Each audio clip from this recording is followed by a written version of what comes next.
नमस्कार दोस्तों, आज हम दो कदम के बारे में बात करेंगे जिस कदम को भारत सरकार उठाकर भारत को इनोवेशन का हब बना सकता है और इनोवेशन को लेकर भारत एक सुपर पावर देश बन सकता है।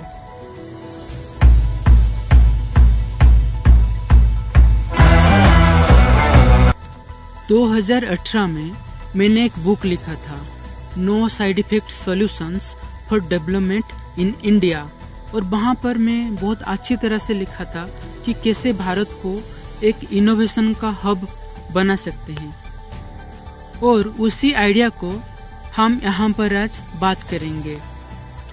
चलिए हम बात करते हैं वो कौन सा कदम है जिसको लेकर भारत को एक इनोवेशन का हब बनाया जा सकता है। एक तो पहला कदम है भारत की युवा में इनोवेशन को लेकर इंटरेस्ट पैदा करना और भारत की युवा को मानसिक स्तर से इनोवेशन करने के लिए प्रस्तुत करना। इसको करने के लिए बहुत ही सहज सा उपाय है, बहुत आसान उपाय है, वो है सिलेबस। भारत में कम से कम सभी सिलेबस में, सभी तरह का पाठ्य वस्तु में कम से कम स्टैंडर्ड 4 से +2 और +3 तक कम से कम एक पेपर ऐसा रहना चाहिए जो सिर्फ और सिर्फ इनोवेशन करने के लिए और इनोवेशन के ऊपर डेडिकेटेड होना चाहिए। मतलब स्टैंडर्ड 4 से +3 तक, यानी 11 साल की पढ़ाई में उन लोगों को इनोवेशन में बहुत सारा आइडिया मिल जाएगा।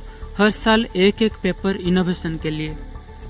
और दूसरा कदम है भारत सरकार को इनोवेशन इंडिया के नाम पर एक बहुत बड़ा अनुष्ठान और इंस्टीट्यूशन बनाना चाहिए, जैसे कि स्टार्टअप इंडिया है, स्वच्छ भारत है, बहुत सारी योजना चल रहा है। उस तरह का एक इनोवेशन इंडिया का बहुत बड़ा योजना भारत सरकार चलाना चाहिए, जिसका काम है सिर्फ और सिर्फ जो भी भारत का युवा इनोवेशन करना चाहता है वो सभी को सिलेक्ट करना, वो सभी को पूरा का पूरा इनोवेशन करने के लिए सपोर्ट देना और उसको व्यापार में परिणत करने के लिए हेल्प करना। यहाँ पर भारत सरकार एक टीम बना सकता है जो कि भारत में युवा इनोवेशन का कोई भी आइडिया लेकर एक एप्लीकेशन में अप्लाई कर सकते हैं। उसके बाद उन लोगों का सिलेक्ट होगा और एक टीम जहाँ पर कुछ बिजनेसमैन होंगे और कुछ इनोवेटिव साइंटिस्ट होंगे और इनोवेटर होंगे और कुछ रिसर्चर होंगे जो कि जज के हिसाब से काम करेंगे और उन लोगों के सामने ये इनोवेशन करने के लिए जो युवा होंगे वो इंटरव्यू देंगे और उन लोगों का आइडिया वहाँ पर सिलेक्ट किया जाएगा। वो उसको इनोवेशन किया जा सकता है कि नहीं, और किया जा सकता है भी तो उसको कोई बिजनेस और उसका कोई फ़ायदा उठाया जा सकता है कि नहीं। वहाँ पर 2 तरह का लोग होंगे, एक तो साइंटिस्ट होंगे और दूसरा व्यापारी लोग होंगे। तो वो लोग अच्छी तरह से सिलेक्ट करेंगे।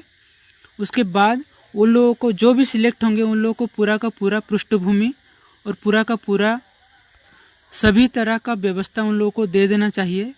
जो जो चीज़ उन लोगों को चाहिए वो लोगों को प्रदान करना चाहिए। उसके बाद इनोवेशन होने के बाद कंपनी लोगों को इनवाइट करना चाहिए। जो भी उस तरह का इनोवेशन में जो कंपनी में फ़ायदा उठा सकते हैं वो सारी कंपनी को इनवाइट करना चाहिए और वो इनोवेशन का पेटेंट करके वो सारी कंपनी को बेचना चाहिए। और एक बात यहाँ पर भारत सरकार कर सकता है, यहाँ पर जो भी इनोवेशन करने में सक्सेस होता है और जो भी सिलेक्शन होता है उसको लाइफ टाइम के लिए कुछ ना कुछ पेंशन व्यवस्था और कुछ ना कुछ सैलरी के व्यवस्था करना चाहिए। मतलब कोई बंदा और कोई युवा इनोवेशन कर लेता है सक्सेसफुली तो उसको लाइफ टाइम कम से कम महीना का 3,000 रुपया मिलना चाहिए। इससे क्या होगा कि सारा भारत में एक मैसेज जाएगा, कम से कम एक इनोवेशन करेगा एक युवा तो लाइफ टाइम के लिए भारत सरकार की ओर से एक लाइफ टाइम के लिए इनकम सोर्स मिल जाएगा। और उसके बाद वो उसका जो इनोवेशन जो सेल होगा कंपनी लोग को उसका कम से कम 30 से 40% जो होगा वैल्यूशन इसको प्रदान किया जाएगा।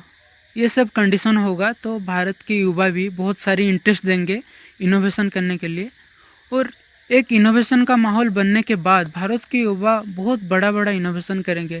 डिफेंस में भी भारत में बहुत अत्याधुनिक डिफेंस मतलब डिफेंस के ऊपर इनोवेशन होगा, साइंस के ऊपर होगा, टेक्नोलॉजी के ऊपर होगा, तो इनोवेशन होने के बाद भारत टेक्नोलॉजी के ऊपर भी आत्मनिर्भर हो जाएगा और दुनिया में भी सुपर पावर बनने की जो सबसे बड़ा चीज़ होता है इनोवेशन और टेक्नोलॉजी, वो भी भारत को हासिल हो जाएगा।